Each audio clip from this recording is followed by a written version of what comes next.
On a winter's night, a young woman sneaks through the streets of Dubrovnik. She approaches a hatch in the wall and lays the basket into the hatch. Several years later, the child is adopted by a serf family Lasic. Near Lujo's new home, a small patrician girl grows in wealth and luxury. Her name is Pavle, from the house of Benesha. The whole city of Dubrovnik talks about the little girl and her splendid future.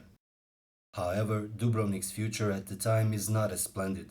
The cholera epidemic is spreading in the coastal cities. Dubrovnik is forced to return to the use of quarantines. Lujo, now a young man, earns his living by carrying groceries into the quarantine. During such epidemics, the members of Dubrovnik aristocracy fled into the provinces and stayed there as long as the epidemic threatened their lives. Pavle loves her home so much and is reluctant to leave. She pays a lady doctor to declare her unfit for travel. Once her family is away, Pavle is on her own for the first time. 23rd of April 1826, the story begins. That morning, Lujo goes to the pharmacy to get a medicine for an old lady from the quarantine. While walking past the cloister, he hears a call. He turns around and sees the most beautiful girl his eyes have ever seen. She wants to have a word with him, so Lujo joins her in the cloister. Pavle knows she is breaking the rules by being away from home, and having a conversation with the peasant can only worsen the situation.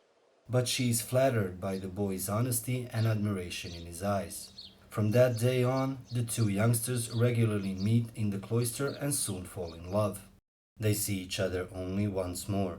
Pavle manages to sneak out on the day when Lujo is leaving Dubrovnik.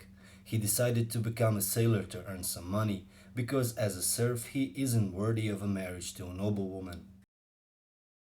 They are but two children, madly in love, unaware of the differences that separate them.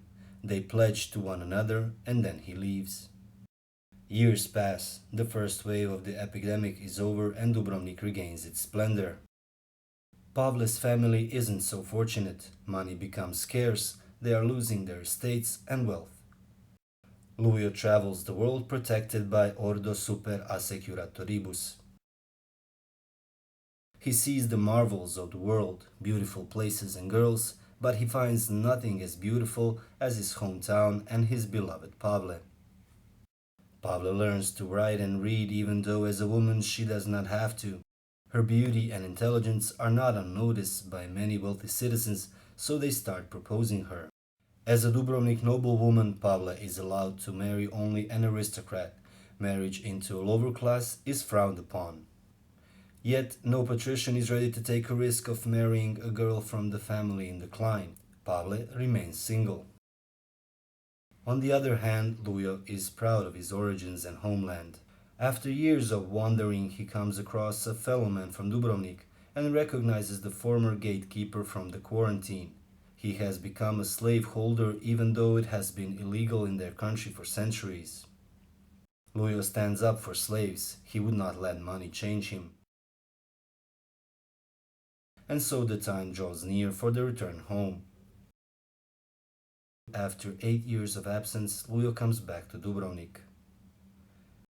Pavle is in despair. She has received a letter in which Lujo asks her to leave the town together. He offers her the opportunity to remove the braces of life of a noblewoman, promises her happiness and unconditional love.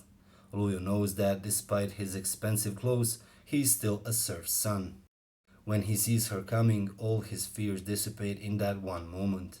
He feels young and in love once again, as on the day in the cloister years ago. For the last time she looks at his big brown eyes and asks, would a sailor leave a sinking ship?